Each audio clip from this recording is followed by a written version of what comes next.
Começa agora, Vitrine Literária, com o professor e escritor Francisco Grijó. Tudo sobre literatura contemporânea, temas, autores, obras, debates, análises, curiosidades e bate-papo com autores e editores. Olá pessoal, tudo bem? Mais uma edição do Vitrine Literária com Francisco Grijó e eu continuo sendo Francisco Grijó. Nós estamos aqui na TV Vitória, pelo YouTube e pelo podcast do Folha Vitória. Hoje nós vamos bater um papo sobre autores de estreia, ou seja, aqueles indivíduos que têm um livro engavetado, ou um livro na cabeça, ou um livro em execução, mas não sabem o que fazer com ele. Terminam, não terminam, edito, não edito.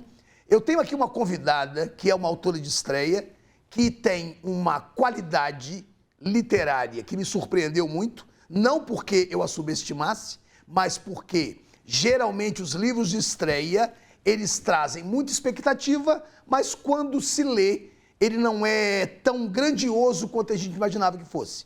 Eu me enganei com o livro A Noiva de Paris, de Marcela Neves, ou Marcela Guimarães Neves, que está aqui ao meu lado, mas com quem eu não vou conversar de imediato, não.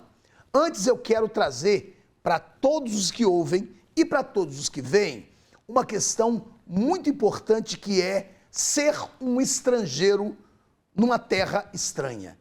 Quando eu falo ser um estrangeiro numa terra estranha, não significa ser necessariamente um indivíduo de um país em outro país.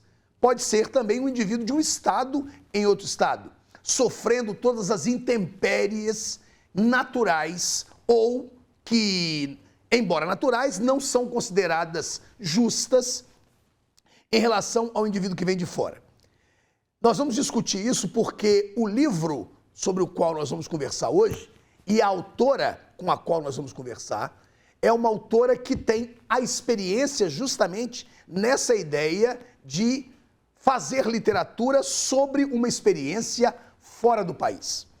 A Marcela Guimarães Neves é advogada, a Marcela é mestra em Direito, a Marcela é uma escritora, a Marcela eu conheci há muito tempo, ela vem de uma família de intelectuais, a mãe e o pai são figuras proeminentes na leitura e na confecção literária, são figuras que têm um conhecimento muito grande de literatura. Ela tem um irmão que escreve e ela também resolveu, depois de tanto tempo, ela resolveu publicar este livro que está aqui, A Noiva de Paris.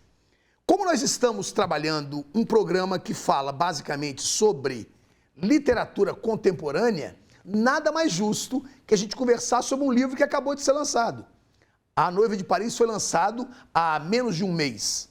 Um lançamento muito concorrido na Biblioteca Municipal, um lançamento que teve muita repercussão no mundo literário, porque é um livro de extrema qualidade.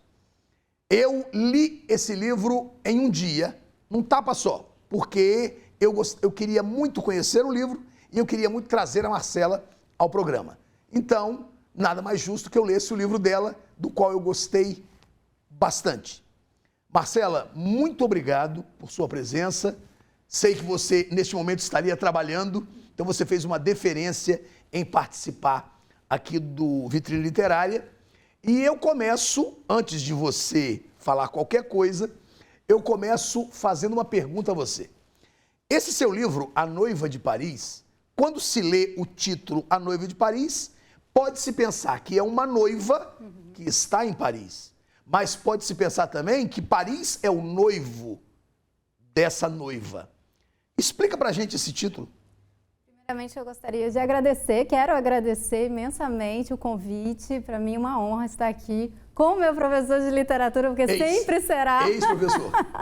Meu professor de literatura, imenso professor, grandioso, que realmente, assim, me fez descobrir tantas coisas, tantas maravilhas, né? As maravilhas da literatura também.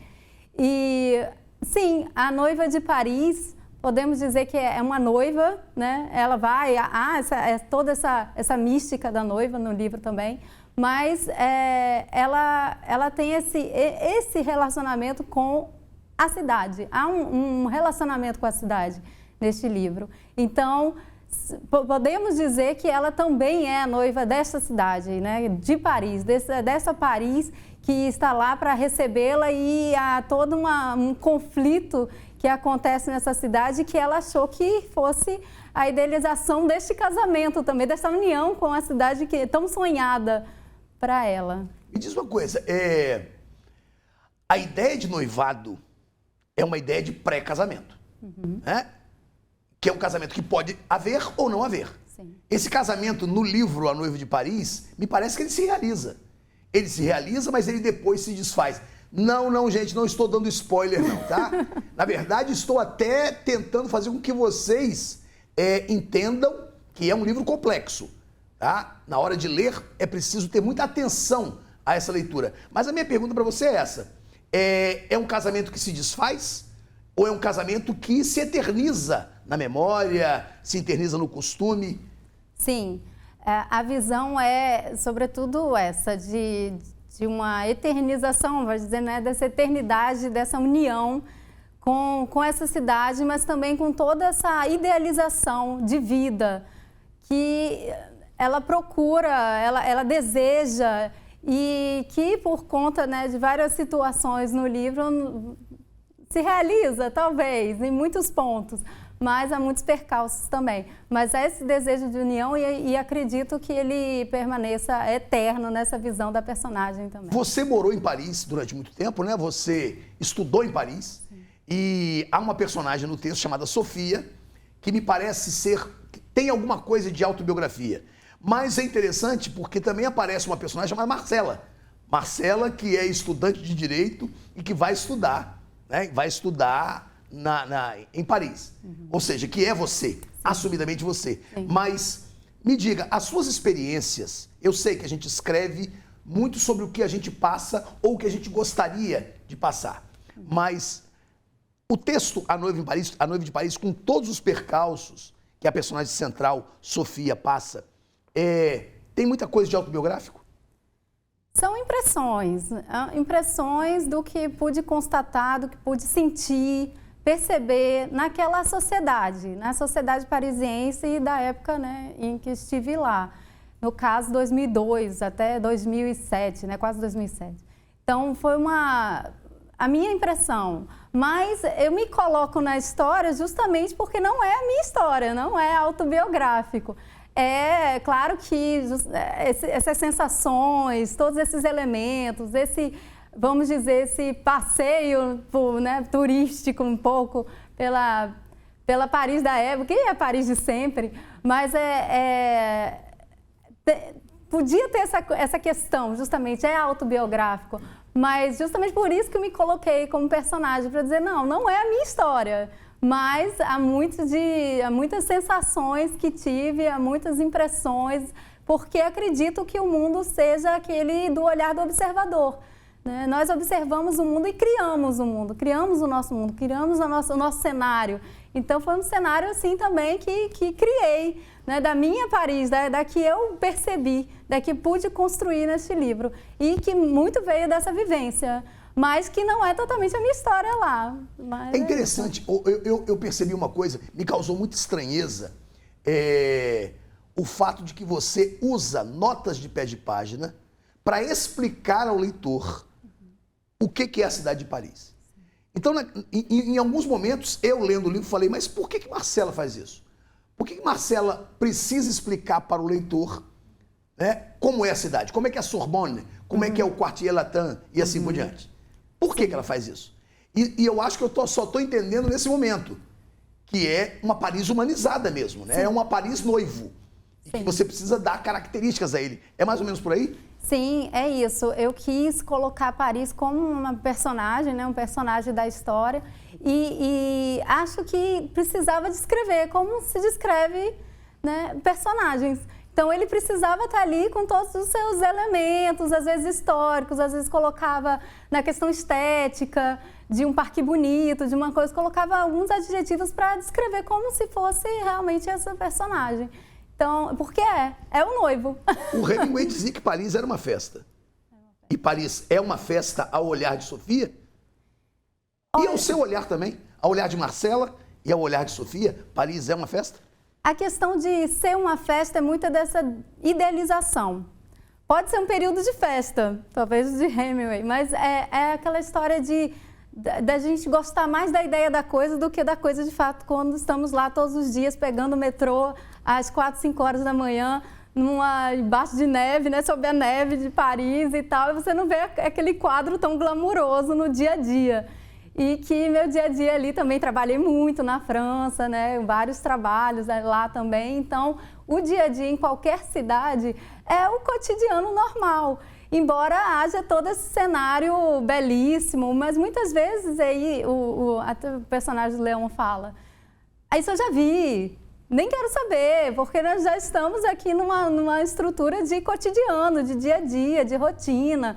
Então, não se fica, vamos dizer, surpreso com a Torre Eiffel, né? Com a Torre Eiffel todos os dias. A gente passa, olha e vai seguindo o caminho que é o caminho de todo mundo, de ganhar vida, de tentar buscar outros sonhos, né? Ou realizar realmente o sonho. Então, esse sonho de conhecer a cidade é realmente um sonho turístico, é um sonho da ideia da coisa, né? E quando nós estamos lá, nós podemos perceber que o sonho da vida ele é muito íntimo, muito pessoal. E às vezes o cenário pouco importa. E eu achei interessante, e você vai dizer se eu estou certo ou errado, é que essa ideia de afrancesamento, ou seja, de o indivíduo que não é francês tentar sentir-se como francês, isso não é bem visto pelos franceses. Porque há uma certa xenofobia. No seu livro você mostra isso. A xenofobia contra o africano, a xenofobia, né, contra o marroquino, que também é africano, né? A xenofobia contra o brasileiro. Né? Essa ideia de xenofobia traz uma ideia sensacional no livro, que é a marginalidade. Eu li esse livro percebendo a marginalidade das personagens.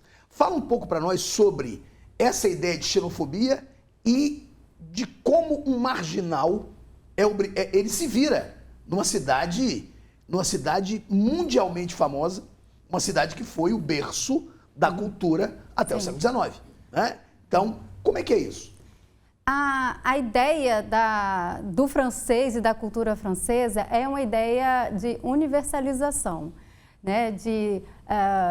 Vamos todos falar, né, a língua francesa, que bela, que bonita, e essa ideia, né, de declaração dos direitos do homem para todos. E eu pude perceber que essa ideia também é uma idealização francesa de como deveria ser a sociedade, né? Mas não é, porque lá, vamos dizer, há uma diferença de integração, que a gente fala, de assimilação. Por exemplo, com a Inglaterra. A Inglaterra, ela fala, olha, todos podem se vestir como quiserem, porque nunca serão ingleses. Se tentar ser inglês, um indiano tentar ser inglês, é uma paródia. Então, que coloque um turbante, não tem problema. Já o francês, não.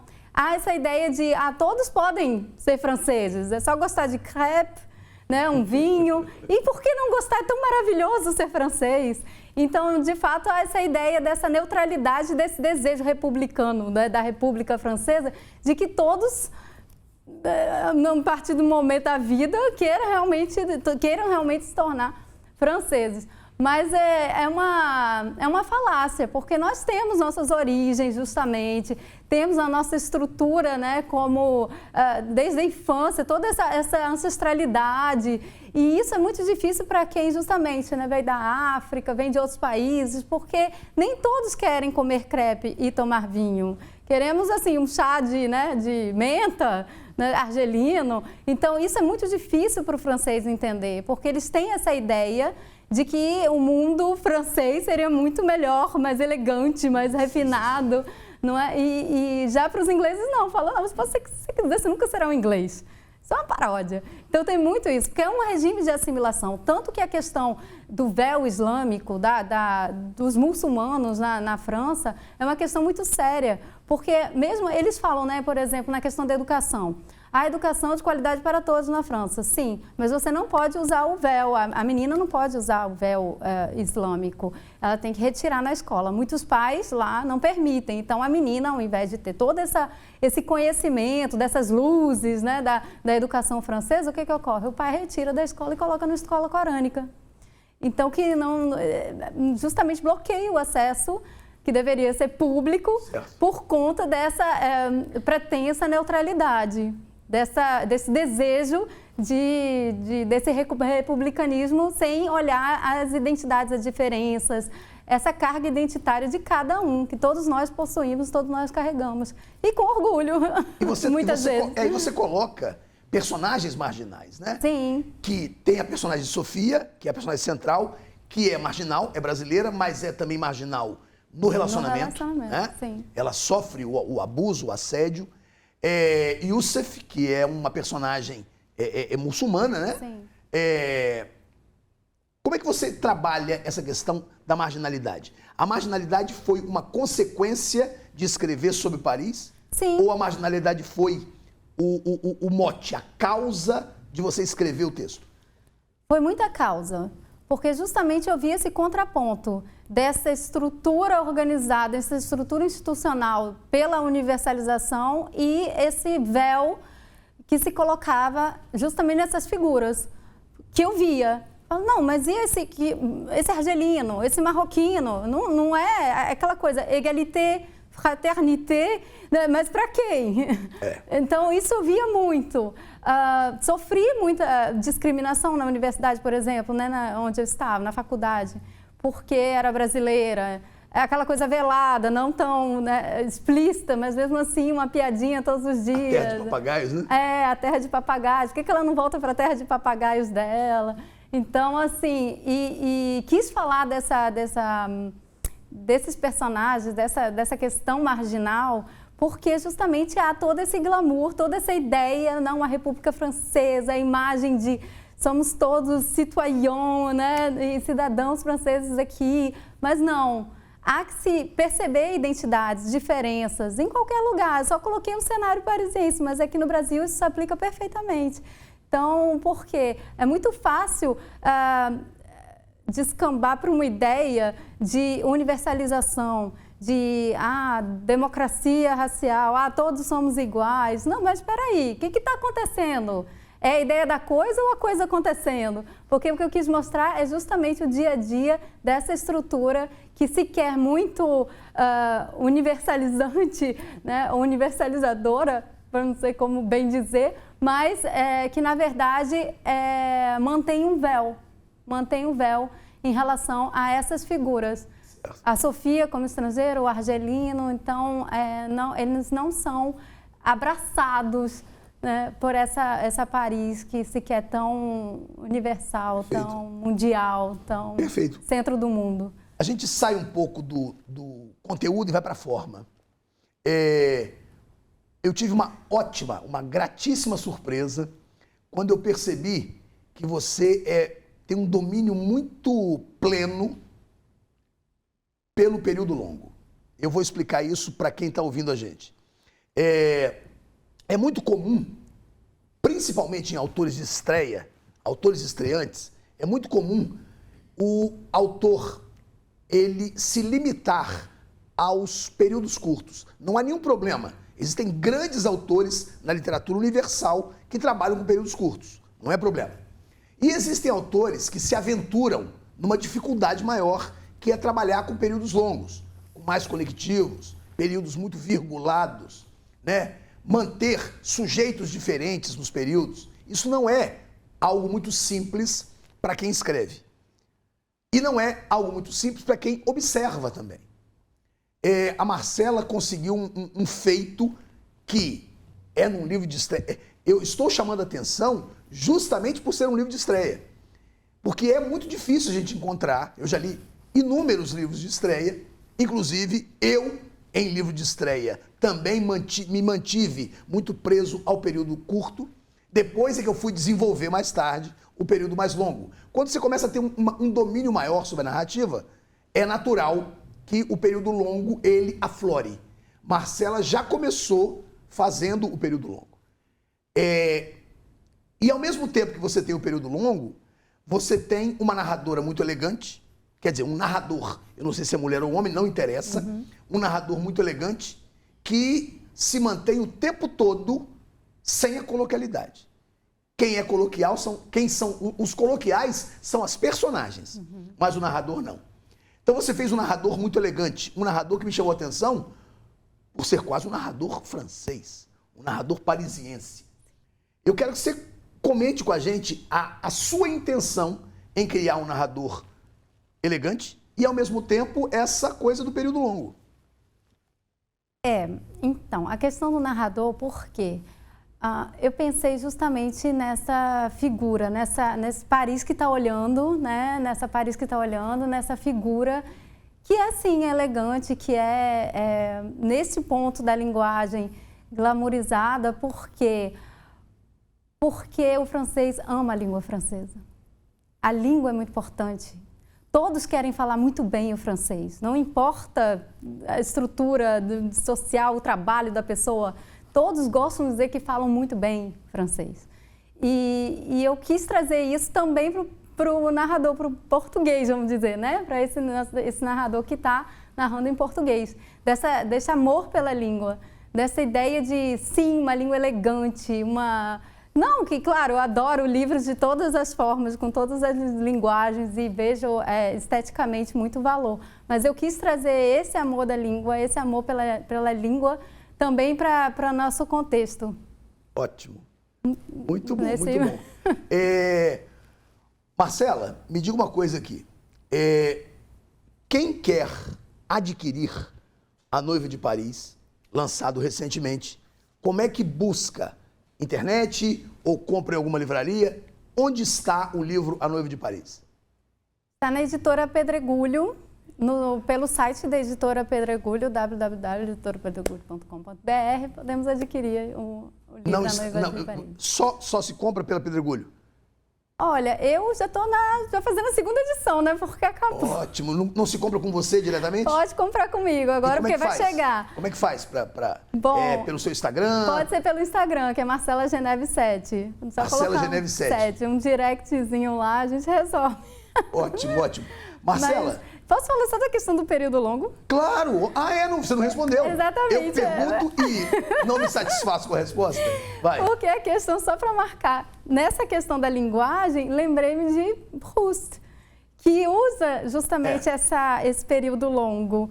Então, claro, né, visando, né, pelo menos lembrando, mas nunca Proust, né? Proust, né? É um ícone, mas assim, é um ícone. Mas é aquela coisa... É uma lembrança, para dizer, lembrei de um dos grandes da literatura francesa. Eu só li, eu não li Jean Saint-Teil, mas eu li Em Busca do Tempo Perdido e li assim, levei 10 anos para ler todos os 7 livros. Eu não li todos, mas li alguns. Eu li, o Proust era um grande criador de personagens. As personagens proustianas são maravilhosas, são personagens eternas. Mas você criou alguns personagens aqui que são muito interessantes, principalmente no que diz respeito à ideia de casamento.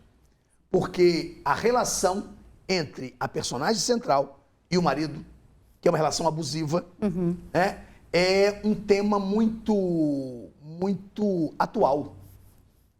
Quer dizer, sempre foi um tema recorrente. No dia a dia, no século a século, na semana a semana. Verdade. Mas agora a gente está tendo um olhar mais atento a isso. E você aborda isso bem. Nós estamos acabando nossa entrevista, eu quero que você fale isso rapidamente.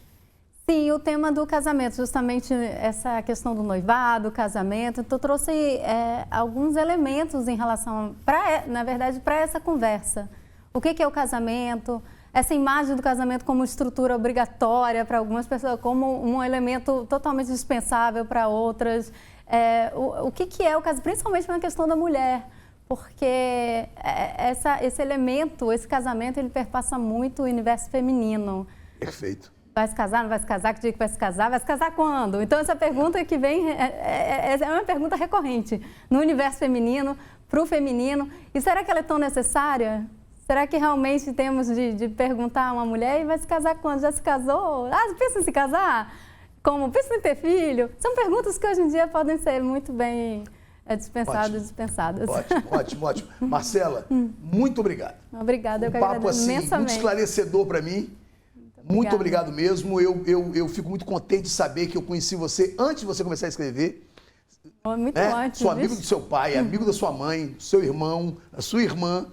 E isso me deixa muito contente de saber que eu tenho esse relacionamento com a família Neves, com a família Guimarães Neves. Né? Muito obrigado mais uma vez.